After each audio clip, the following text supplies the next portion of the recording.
Je vais me permettre d'ouvrir cette conférence d'abord en remerciant chacun de vous, des participants, d'avoir bien voulu accepter d'être présent sur un sujet qui est vraiment un sujet majeur, essentiel, celui des violences conjugales, des violences faites aux femmes en particulier.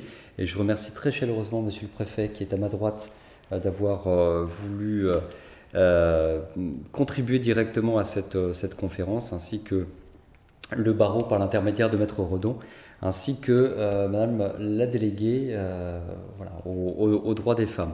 Donc, voilà, je voulais simplement faire ce mot d'accueil et puis je vais laisser la parole dès à présent à Séverine Luge, la coordonnatrice du conseil départemental d'accès au droit, qui est à l'origine de cette initiative, donc je remercie là aussi très vivement, non seulement pour l'initiative, pour l'organisation et puis voilà, de manière générale toute la logistique et la coordination avec Monsieur Janvier. Merci beaucoup. Donc je vous laisse la parole. Donc comme vous disait Monsieur le Président, cette conférence est organisée par le CDAD 41, donc en partenariat avec le tribunal judiciaire de Blois, la préfecture de Loir-et-Cher et l'ordre des avocats du barreau de Blois. Donc pour vous présenter brièvement les CDAD ou conseils départementaux de l'accès au droit, donc, ce sont des groupements d'intérêt public rattachés au ministère de la Justice et dont les membres sont des acteurs locaux, institutionnels, professionnels ou associatifs, tels que le tribunal judiciaire, la préfecture, le conseil départemental, les différentes villes de Blois, Romorantin, Vendôme, l'association des maires de Loir-et-Cher, l'ordre des avocats du barreau de Blois, les chambres des notaires et des huissiers, l'UDAF, etc. Et donc, les CDAD sont chargés de recenser les différents besoins en matière d'accès au droit dans un département et d'y répondre en appliquant une politique locale adaptée. Donc, l'objectif étant de favoriser l'accès au droit de tous et notamment des personnes les plus vulnérables. Donc, pour ce qui concerne directement le CDAD de Loir-et-Cher, nous créons et coordonnons des structures d'accès au droit qui permettent aux habitants du département de rencontrer des professionnels du droit, des associations également, pour les renseigner sur toute question d'ordre juridique et les aider dans leur démarche. Donc nous avons la maison de justice et du droit de Blois, le point d'accès au droit de Romorantin, celui de Vendôme, celui de la maison d'arrêt de Blois, également le relais d'accès au droit du tribunal judiciaire.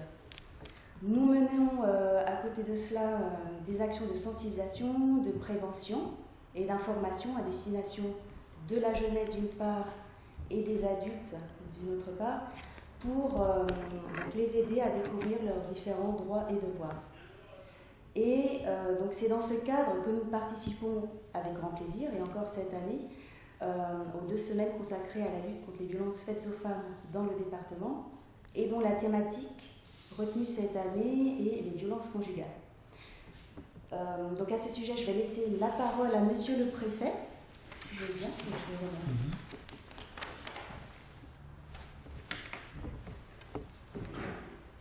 Bonjour Monsieur le Président, Madame le bâtonnier, Mesdames et Messieurs, bonjour à toutes et à tous. Moi je suis très satisfait de contribuer à l'ouverture de cette session en quelque sorte, parce que l'activité sur le département sur le thème des violences faites aux femmes est très dense. Elle est très dense et elle montre une cohérence extrêmement importante de l'action publique et du partenariat que nous menons quotidiennement avec les services du tribunal et en particulier avec Monsieur le procureur. Ici, sur ce département, sous la coordination assurée par Madame Choquet, la déléguée départementale aux droits des femmes, de nombreux partenariats sont mis en œuvre qui concernent la prise en charge des femmes victimes de violences, leur hébergement, l'accompagnement, le suivi, la détection, le suivi des plaintes avec les forces de l'ordre. Et ces partenariats renforcés ont permis de mettre en place un grand nombre de dispositifs adaptés sur le terrain. Parmi eux, il faut citer évidemment l'initiative de Monsieur le procureur qui consiste à faire des GLTD, des groupements locaux de traitement de la délinquance, spécifiques sur la question des violences faites aux femmes dans les 3 arrondissements de Romorantin, de Vendôme et de Blois. Alors depuis 1992, un grand nombre de lois spécifiques ont été prises pour mieux prendre en charge ces problématiques. Avant, il n'y avait que les coups et blessures qui étaient retenus. En 1994, le Code pénal a reconnu des faits d'une particulière gravité. Et puis depuis, l'arsenal juridique s'est renforcé de manière très significative, et notamment ces dernières années, avec la loi de 2018 qui porte évolution du logement, de l'aménagement et du numérique, la loi Élan, qui a pris un certain nombre de dispositions dans le domaine des violences faites aux femmes et des capacités que nous avons à assurer un relogement pour ces femmes et les enfants. La loi de 2019 qui vise à agir contre les violences au sein de la famille et la loi qui vise à protéger les victimes de violences conjugales.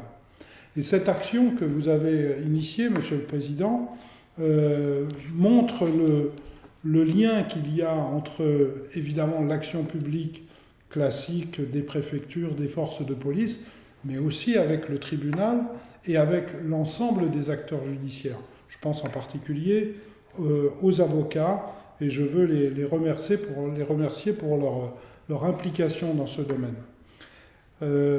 Voilà, je sais que ce travail qui est fait avec le CDAD est tout à fait essentiel, et très bientôt, avec le 25 novembre, nous aurons une nouvelle fois l'occasion de développer en partenariat un grand nombre d'actions sur le département, même si cette année, malheureusement, un certain nombre d'entre elles ne pourront pas avoir lieu du fait du Covid.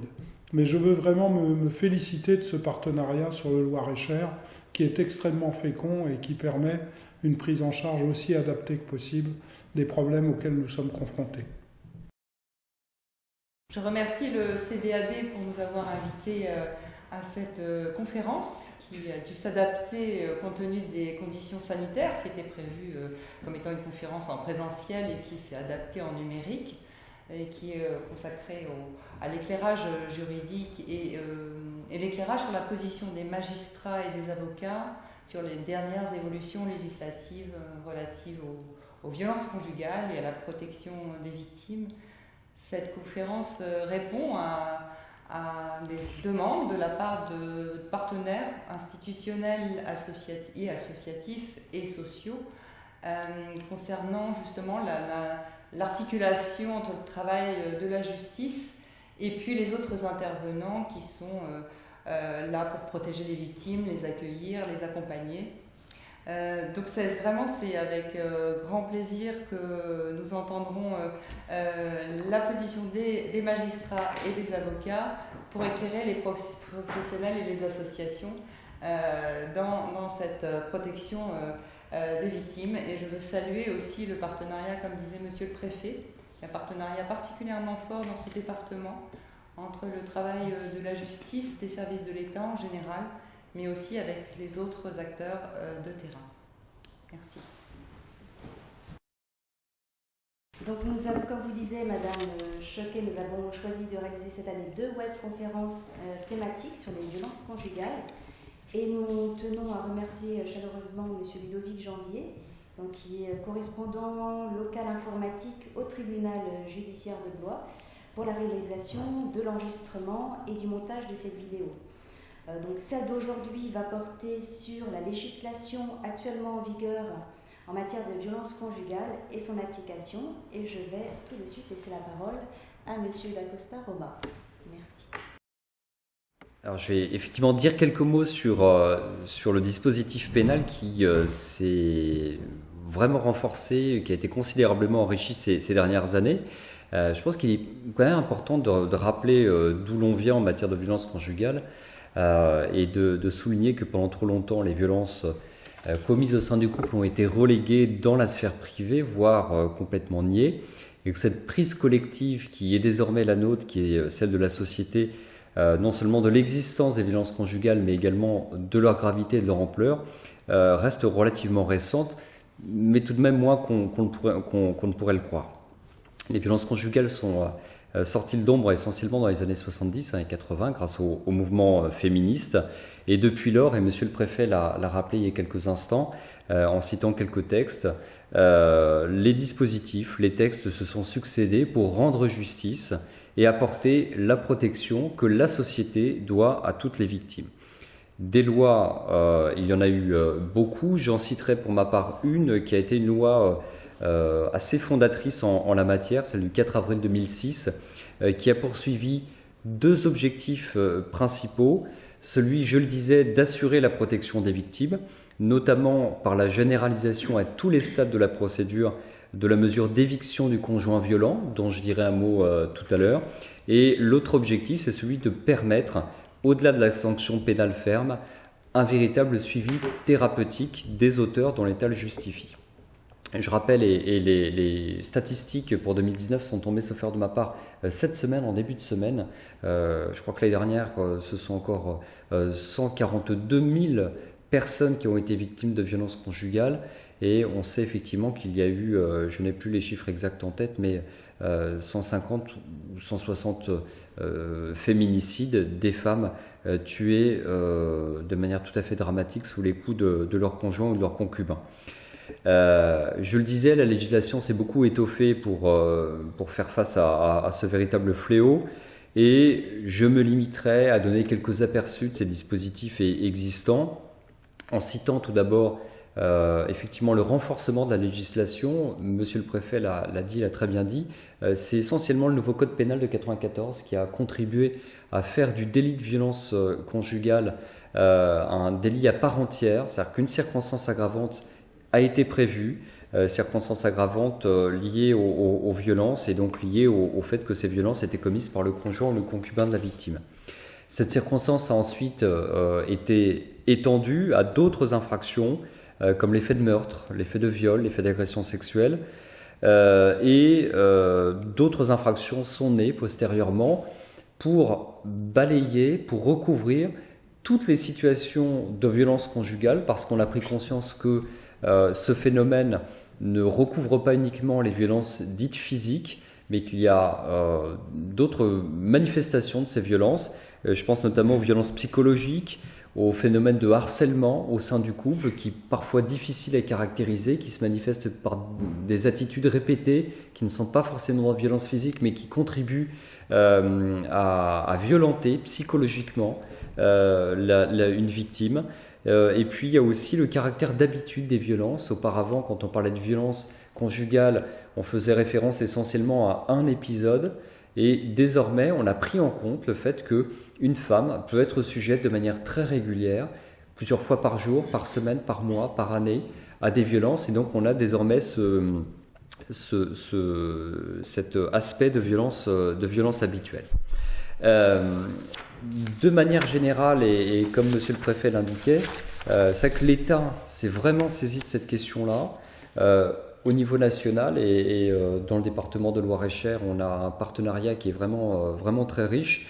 Et en ce qui concerne le ministère de la Justice, la lutte contre les violences conjugales fait désormais l'objet d'une mobilisation sans précédent à tous les niveaux, au ministère, dans les services pénitentiaires, dans les services judiciaires, dans les juridictions, avec des partenariats qui ont été développés avec les associations. Donc il y a une mobilisation de très grande ampleur, et c'est dans ce contexte très volontariste qu'a été mené un travail législatif qui a abouti à deux lois récentes, celle du 28 décembre 2019 et celle du 30 juillet 2020, deux lois récentes qui ont permis d'étoffer encore une fois les dispositifs existants, en concevant et en réalisant notamment de nouveaux outils, comme le bracelet anti-rapprochement, sur lequel je dirais quelques mots, ainsi que par le déploiement du téléphone grave danger. Donc voilà un petit peu quelques mots de contexte. Je rappellerai également que le phénomène d'emprise, il y a eu d'autres avancées, comme la prise en compte du phénomène d'emprise, qui était quelque chose complètement passé sous silence également. On envisage maintenant tous les aspects de manière à ce que toutes les personnes qui sont confrontées à ces violences conjugales puissent contribuer à leur lutte, à la lutte. On envisage désormais tous les aspects, comme la levée, dans certains cas, du secret médical. Il y a la notion de suicide forcé également qui est entrée dans le code pénal par la répression du harcèlement moral au sein du couple. Et puis il y a également, et ce sera sans doute évoqué dans le cadre de la présentation des dispositions civiles, toute une série de mesures qui concernent l'autorité parentale, parce que l'on considère désormais, à juste titre, qu'un parent violent, c'est un parent, surtout quand ces violences sont commises en présence des enfants, c'est un parent qui échoue dans ses devoirs de protéger et de respecter non seulement sa compagne, mais également ses enfants. Alors, sans être exhaustif, parce que ce serait impossible, je vais m'attarder sur 3 dispositifs qui me semblent être sans doute les dispositifs les plus emblématiques et surtout les plus pratiques, qui permettent aux différents partenaires, aux interlocuteurs, aux associations d'apporter une réponse la plus concrète possible à des situations de violence auxquelles on peut être confronté. Le premier dispositif, qui est vraiment le dispositif qui a vocation à faire l'objet d'un grand déploiement à l'avenir, c'est le bracelet anti-rapprochement. C'est une nouvelle solution qui a été décidée en France pour faire face aux violences conjugales. C'est un dispositif qui existe à l'étranger depuis assez longtemps. Il a été mis en service il y a 10 ans en Espagne. Et ce dispositif a été entériné en France par la loi du 28 décembre 2019, avec un début de déploiement qui a débuté il y a quelques semaines, mi-septembre 2020. Alors, le bracelet anti-rapprochement, c'est quoi? C'est un dispositif de surveillance électronique qui va permettre de géolocaliser une personne à protéger et un auteur réel ou présumé de violence conjugale. Le grand intérêt, c'est de ne pas avoir recours à la prison et de mettre en place un dispositif extrêmement contraignant qui va s'avérer normalement très protecteur. La différence avec le téléphone grave danger, c'est que le fonctionnement du bracelet anti-rapprochement ne repose pas sur l'intervention de la victime. Il se base sur une géolocalisation permanente de la victime via un téléphone qui lui est remis et par la géolocalisation permanente également de l'auteur présumé ou réel des violences via son bracelet électronique. Et le dispositif va s'enclencher dès que l'auteur réel ou présumé des violences va se rapprocher de la victime. Une alarme va être déclenchée qui peut entraîner, si l'auteur persévère en se rapprochant de plus en plus de la victime, qui va pouvoir déclencher et entraîner une intervention des forces de l'ordre. Et donc, via ce bracelet, on va être en capacité de prévenir l'infraction dès que la zone de préalerte est franchie par le porteur du bracelet. Et donc, on va avoir un périmètre de protection qui va être augmenté. Ce périmètre de protection, il va être extrêmement large, parce qu'il va dépendre du réseau GSM, dont on sait qu'il couvre 98% du territoire national. Et il y a un dispositif pour les zones blanches, et puis pour certaines situations, certains périmètres où le réseau ne passerait pas, notamment en cas de perte de signal, il y aurait un dispositif technique qui prendrait le relais de manière à ce que la victime puisse en permanence, et l'auteur puisse en permanence être localisé, que les forces de l'ordre puissent intervenir. Alors, dans quel cas le bracelet pourra être délivré? Il s'adresse en priorité aux personnes qui subissent les violences conjugales les plus graves. Son grand intérêt, c'est de pouvoir être décidé au pénal par le procureur ou par le juge, mais également au civil par le juge. Et au pénal, il peut être, comme j'indiquais, être décidé, donc le dispositif peut être installé par un juge avant toute condamnation dans le cadre d'un contrôle judiciaire ou après une condamnation comme une des obligations associées à la peine. Alors je le disais, c'est un dispositif vraiment qui s'annonce comme étant extrêmement protecteur et extrêmement intéressant. L'administration pénitentiaire qui aura en charge la gestion de ces bracelets anti-rapprochement a une capacité opérationnelle de gérer 1000 bracelets Pour l'instant, depuis septembre dernier, ce sont 5 sites qui ont vu arriver ces bracelets: Bobigny, Pontoise, Douai, Aix-en-Provence et Angoulême.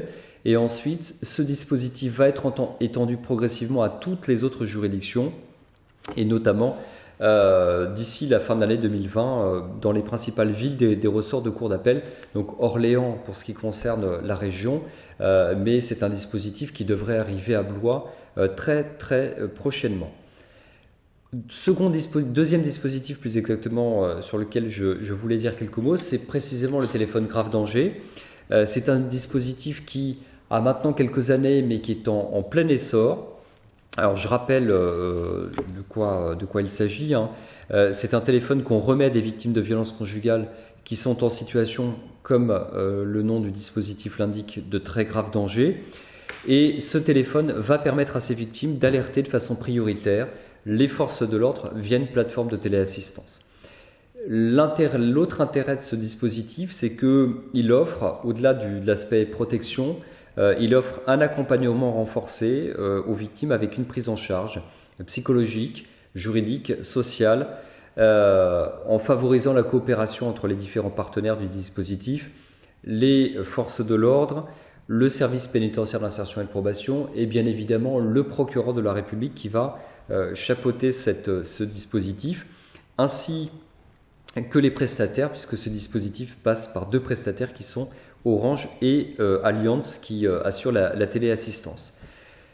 Pourquoi je voulais évoquer ce dispositif, c'est parce qu'effectivement il commence à être ancien. On a ici et là, et on a notamment dans le Loir-et-Cher, quelques téléphones qui sont distribués en nombre très limité, mais ces téléphones leur nombre va être fortement accru puisqu'on est passé sur le territoire national en 2019 de 330 téléphones. On était en mars dernier à 900, donc on a triplé au niveau national les téléphones de grave danger. Et au 5 septembre dernier, il y avait 1171 téléphones attribués à des victimes. Donc essentiellement, comme je le disais, ce sont des téléphones qui sont attribués aux procureurs, et les procureurs, en fonction des informations portées à leur connaissance par les forces de l'ordre, qui les distribuent en fonction de l'analyse qui est faite de la situation. Comment se prononce le procureur lorsqu'il est informé d'une situation qui peut justifier la remise d'un téléphone grave danger? Il y a plusieurs critères qui sont des indicateurs de danger, critères qui ne sont pas exhaustifs, mais qui sont par exemple la durée et la répétition des faits, l'antériorité de la menace, les antécédents, le risque de réitération, l'isolement de la victime, la situation d'emprise ou les craintes exprimées par la victime, ou un éventuel examen psychologique. Ce sont autant d'éléments qui vont permettre au procureur de distribuer ou pas un téléphone.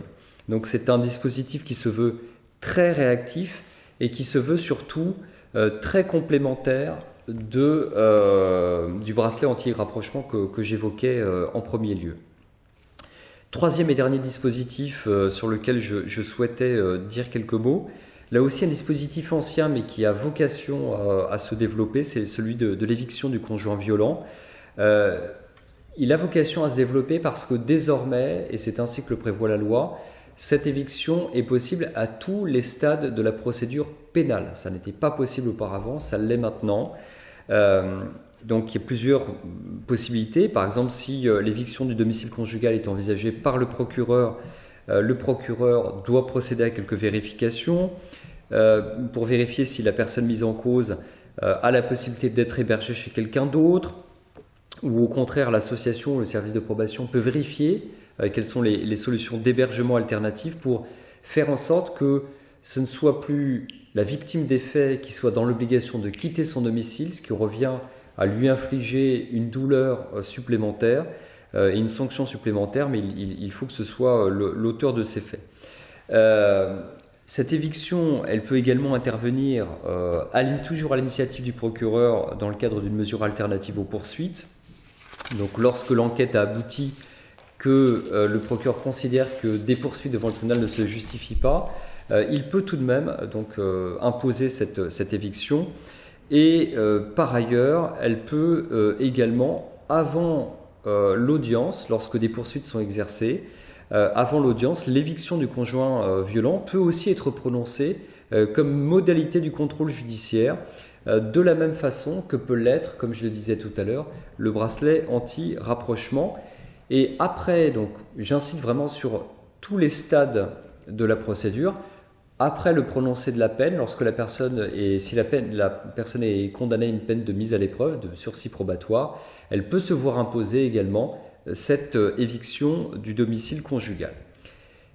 Je conclurai cette brève présentation par le fait que ce dispositif d'éviction du conjoint violent n'a pas été ralenti, et c'est important de le souligner, et n'a pas été perturbé par la situation sanitaire que nous vivons, puisque des moyens ont été mis pour faire en sorte que, malgré les difficultés sanitaires, des solutions puissent être trouvées. Donc l'État s'est saisi de cette question, et il y a notamment un opérateur unique qui est l'association groupe SOS Solidarité au niveau national, qui peut être saisi lorsqu'une difficulté existe entre le respect des contraintes sanitaires et puis la nécessité d'évincer le conjoint violent de son domicile. Cette association au niveau national peut être saisie pour tenter de trouver une solution d'hébergement alternative. Donc on voit encore l'importance à la fois des partenariats menés entre l'État et les services judiciaires, et puis surtout l'importance de vérifier, de s'assurer que les dispositifs existants soient des dispositifs pérennes et puissent offrir une prise en charge des victimes en toute situation, malgré la crise sanitaire que nous rencontrons. Bonjour, donc je suis Maître Redon, avocat à Blois depuis une vingtaine d'années.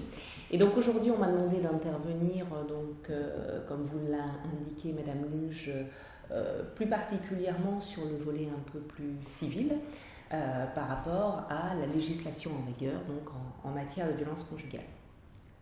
Un bref rappel, effectivement, aujourd'hui, comme on vous l'a déjà dit à plusieurs reprises, la volonté législative notamment est de faire en sorte que les violences conjugales ne soient plus considérées comme étant quelque chose de banal. Et actuellement, je pense qu'on peut dire que cette lutte contre les violences conjugales ont pris plusieurs axes. D'une part, les associations le savent très bien, c'est celle de libérer la parole des victimes. On a mis en place un certain nombre de dispositifs, que ce soit par des plateformes téléphoniques, plateformes internet, la possibilité pour les victimes d'accéder plus facilement notamment à la justice dans le cadre des dépôts de plainte. Les dernières mesures, c'est notamment la possibilité d'enregistrer une plainte directement au niveau des hôpitaux. On cherche également à faire en sorte d'évaluer plus rapidement les dangers et de prévenir ceux-ci, donc notamment par des dispositifs dont on vient de vous parler, à savoir le téléphone grave danger vis-à-vis des victimes, mais c'est aussi la possibilité pour les victimes de pouvoir accéder rapidement à des évaluations sur le plan médical, d'avoir accès à des centres d'hébergement, ce pourquoi interviennent régulièrement les associations. Le barreau, bien évidemment, dans la plupart de nos départements français, est associé et participe activement. Pour ce qui est du barreau de Blois, eh bien, nous avons mis en place maintenant depuis une année environ une permanence dédiée spécifiquement aux victimes, pas uniquement les victimes des violences conjugales, mais toutes les victimes en général. Et cette permanence donc, se tient du lundi au vendredi. Il y a 2 avocats qui sont volontaires et désignés par le bâtonnier, qui ont pour mission d'accompagner les victimes, tant dans leur démarche, je dirais, avant de passer devant le juge, qu'il s'agisse notamment de les accompagner au commissariat, par exemple, et puis également de les accompagner dans le cadre du procès pénal, dans des constitutions de partie civile, simplement de leur donner des informations sur leurs droits juridiques, et enfin les accompagner également plus particulièrement dans leur démarche vis-à-vis du juge aux affaires familiales qui se révèle sur le plan civil être le juge majeur en la matière. Alors bien évidemment, il y a également le juge pour enfants, parce qu'il ne faut pas non plus mettre de côté les enfants qui sont victimes de ces violences conjugales, soit directement, soit indirectement. Et le juge des enfants, sa mission, comme l'indique la loi, c'est de protéger, d'éviter tout danger des enfants. Le juge aux affaires familiales, lui, a une mission beaucoup plus globale, et c'est vrai qu'au travers des différentes lois qui ont pu être votées, et avec les dernières lois, notamment celle de 2019, celle de 2020 qu'on vous rappelait tout à l'heure, eh bien, la mission du juge aux affaires familiales s'est trouvée modifiée, amplifiée, pas forcément toujours simplifiée. Et là encore, sans vouloir, je dirais, battre pour ma paroisse, il est évident que le ministère de l'avocat, même s'il n'est pas obligatoire, il est parfois d'un grand secours parce qu'on a une procédure qui est complexe, qui se veut jauger de délais extrêmement courts, qui nécessite la mise en place et l'apport de preuves immédiates. Alors bien évidemment, la victime peut faire tout ça toute seule, mais compte tenu de différentes choses trappes, je pense qu'il est préférable d'avoir un avocat. Alors, je vais m'attacher donc à vous décrire de façon très synthétique les différentes possibilités qu'il existe dans la prise en charge, dans la réponse qui doit être apportée. Alors, rapidement, il y a une prise en charge des auteurs, on vous l'a rappelé un petit peu tout à l'heure, puisque eh bien, ceux-ci vont être accompagnés, parfois de façon contrainte, parfois de façon incitative. Les façons contraintes, c'est ce que vous a dit Monsieur le Président, par rapport aux décisions qui vont être prises avant ou après condamnation. C'est aussi des incitations qui vont être faites par le juge aux affaires familiales et sur lesquelles je vais revenir brièvement. Il faut savoir aussi aujourd'hui que vis-à-vis des auteurs, on a aussi un petit peu évolué puisqu'ils ont la possibilité, c'est pas encore très développé, de se faire assister pour avoir des hébergements justement lorsque l'on est dans le cadre de cette fameuse procédure d'éloignement. Il y a également une ligne d'écoute téléphonique qui leur est dédiée, entre guillemets, pour qu'ils puissent s'exprimer, parce que c'est pas toujours non plus très très simple quand on est auteur. Alors plus particulièrement en ce qui concerne la prise en charge, cette fois des victimes. Monsieur le Président vous disait tout à l'heure qu'effectivement, il y a pas uniquement la victime, l'épouse, souvent c'est elle qui est victime directe, mais il y a également les enfants. Et souvent, l'auteur peut se servir des enfants pour pouvoir atteindre sa compagne ou son compagnon. Alors, il faut savoir qu'il y a, comme on vous l'a dit, la possibilité d'avoir des mesures directes par rapport à l'autorité parentale et par rapport à l'exercice même de l'autorité parentale. Alors, bien évidemment, il y a des mesures classiques qui sont prévues depuis très longtemps en matière pénale, post-sententielle, par exemple, pour certaines infractions qui vont entraîner un retrait de l'autorité parentale qui sera prononcée par la juridiction pénale. Mais il y a aussi des possibilités pour le juge aux affaires familiales, comme on vous le disait avant même toute condamnation et dès le stade de la mise en place des poursuites, le juge aux affaires familiales, et c'est une des innovations de la dernière loi, va pouvoir être saisi directement par le parquet dans le cadre des ordonnances de protection. Donc ces ordonnances de protection, c'est vraiment la mesure, je dirais, phare concernant la protection par rapport aux violences conjugales. Alors, un certain nombre de dispositifs existent depuis des années. Aujourd'hui, on les a modifiés pour essayer de les adapter encore un petit peu plus par rapport aux situations propres.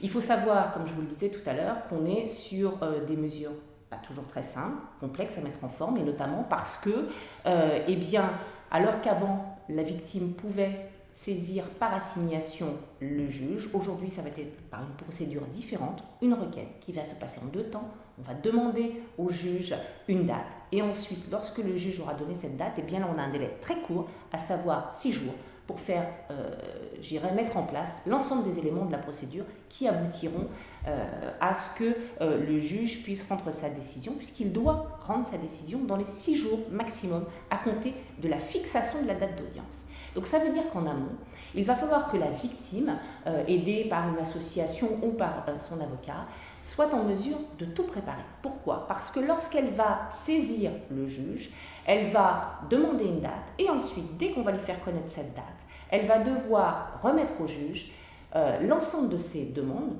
par écrit et les justificatifs. Et ce n'est pas toujours simple d'avoir les justificatifs. Ces justificatifs, ils peuvent être de tous ordres. Tout élément de preuve est possible. Ce peut être une plainte, mais ce n'est pas obligatoire. On n'est pas obligé d'avoir déposé plainte contre l'auteur pour saisir le juge aux affaires familiales. Ce peut être une main courante, ce sera des certificats médicaux, ce seront également des témoignages, ça pourra être des photos, ça pourra même être des retranscriptions de conversations ou de messages SMS ou autres. Il faut savoir notamment que les huissiers de justice se sont associés également à cette lutte, puisqu'il existe une association qui permet de faire des constats par huissier de façon gratuite dans certains cas. Il faudrait vous rapprocher à ce moment-là de cette association. Toujours est-il qu'il faut absolument avoir tous les éléments en main, parce que le JOSTRAP, qui n'est pas nouveau, c'est que le juge aux affaires familiales, pour faire droit à toutes les parties des demandes, doit considérer qu'il y a un danger actuel ou imminent. Or, si le danger est pour le juge ancien, il pourra débouter la personne en danger de ses demandes. Donc c'est vraiment quelque chose de très particulier à mettre en place. Alors aujourd'hui, donc je vous disais, les délais ont été raccourcis. Le parquet est partie prenante dans la procédure, même au civil, puisqu'il y a une information obligatoire et une participation du parquet dans le cadre de cette procédure qui doit donner son avis, qui doit également, dans la mesure du possible, communiquer au magistrat les informations en sa possession relativement à la partie défenderesse, donc l'auteur entre guillemets, sur ses condamnations, sur ses éventuels antécédents, etc. Ce qui a évolué également, c'est qu'aujourd'hui, pour saisir le juge aux affaires familiales, eh bien, il n'est plus nécessaire que le conjoint vive avec l'autre conjoint. Ils peuvent n'avoir jamais cohabité et néanmoins, il pourra saisir le juge aux affaires familiales. Alors, dans cette hypothèse-là, ce sera notamment pour demander à ce que l'autre soit interdit de simplement se présenter au domicile. Et là, on rejoint ce qu'on vous disait tout à l'heure par rapport à la pose de ce bracelet électronique entre guillemets, bracelet éloignement. Donc ça c'est possible, même s'il n'y a pas de cohabitation. C'est la possibilité également, mais ça c'est pas nouveau, de se voir attribuer à titre exclusif l'usage du domicile conjugal. Bien évidemment, le juge aux affaires familiales va toujours devoir motiver ses décisions et il a une obligation légale de recueillir l'avis des deux parties, du demandeur, donc la victime entre guillemets, et du défendeur, l'auteur entre guillemets, sur chaque mesure qu'il pourrait prononcer, que ce soit sur les interdictions d'entrer en contact, sur les interdictions de se rendre en certains lieux, de rencontrer certaines personnes, etc. Il faut savoir néanmoins que, s'agissant du fameux bracelet électronique, non seulement le juge va devoir recueillir l'avis, mais recueillir également le consentement du défendeur. Bien évidemment, le défendeur peut refuser la mise en place de ce dispositif, mais alors, si jamais il refuse, le juge aux affaires familiales va immédiatement informer le procureur de la République de ce refus, et le procureur de la République ensuite en tirera les conséquences qu'il souhaite. Il y a toujours, donc, comme par le passé, un débat contradictoire, c'est-à-dire que chacun doit faire valoir sa position, les deux parties peuvent être présentes en même temps, elles peuvent être entendues indépendamment par le juge aux affaires familiales du moment que le principe du contradictoire, in fine, est respecté, c'est-à-dire que l'on fait connaître à l'autre partie la position de chacun. Il faut savoir également que le juge aux affaires familiales peut proposer un certain nombre de mesures, et donc, je vous disais tout à l'heure, par rapport au défendeur et à l'auteur, il peut lui proposer des mesures d'hébergement, un accompagnement social, etc. Il peut également lui proposer d'effectuer un stage de responsabilisation par rapport aux violences conjugales. Et là encore, en cas de refus de la part du défendeur, le juge aux affaires familiales en avisera immédiatement le procureur qui prendra les mesures qu'il souhaite. Enfin, il faut savoir également que le juge aux affaires familiales, en plus de ces interdictions ou de ces propositions, va se pencher sur ce que je vous disais tout à l'heure par rapport à l'exercice de l'autorité parentale lorsqu'il y a des enfants. Dans cette hypothèse-là, il va statuer non seulement sur la résidence séparée, l'attribution du logement à la victime, mais également sur comment l'auteur va pouvoir ou ne pas pouvoir exercer temporairement l'autorité parentale qu'il a sur ses enfants, notamment dans le cadre du droit de visite, le juge pouvant lui imposer de rencontrer les enfants en un lieu particulier. Là encore, il faut savoir que tout ça, c'est pour éviter de mettre une pression psychologique, surtout sur le parent qui se verrait attribuer la garde des enfants. Enfin, il faut savoir également que le juge aux affaires familiales a la possibilité d'autoriser la personne victime à dissimuler son adresse ou à se domicilier chez un tiers. La grande difficulté, c'est que ces mesures ne sont pas éternelles. Et je crois que là, il faut que les victimes en aient parfaitement conscience. Là encore, d'où l'intérêt d'avoir un suivi, notamment par un avocat, parce que si ces mesures sont prononcées, elles ne le sont en principe que pour une durée de 6 mois. 6 mois, ça peut aller très vite. Elles pourront être renouvelées si, dans ce délai, la victime venait à ressaisir le juge aux affaires familiales, cette fois pour qu'il statue au fond, notamment par rapport à une procédure de divorce, puisque cette procédure dite d'ordonnance de protection peut être engagée avant toute procédure de divorce. Ça, c'est la première chose. Donc, s'il engage dans le délai de 6 mois une procédure de divorce, eh bien, le juge aux affaires familiales va pouvoir prolonger les mesures qu'il a ordonnées, de même s'il n'est pas marié, et qu'il saisit le juge aux affaires familiales pour avoir une décision au fond sur les modalités de sa séparation. Le juge pourra, là encore, renouveler. Enfin, dernière chose, il faut savoir que ces décisions peuvent toujours être également modifiées, mais à l'inverse, donc réduction à la demande éventuellement de l'autre époux, parent ou conjoint.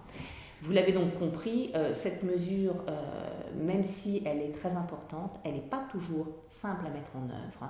Elle nécessite une grande préparation et même vis-à-vis de la victime, il faut qu'elle soit préparée parce qu'il n'est pas rare que le juge aux affaires familiales rejette les demandes considérant que le danger n'est pas imminent ou n'est plus d'actualité. Ainsi, il ne faut pas forcément trop tarder lorsque l'on souhaite engager cette procédure devant le juge, parce que si vous avez été victime de faits de violence, mais que depuis vous êtes séparé de votre conjoint depuis plusieurs mois, le juge pourra considérer qu'il n'y a plus de danger imminent et donc refuser la mise en place de cette mesure.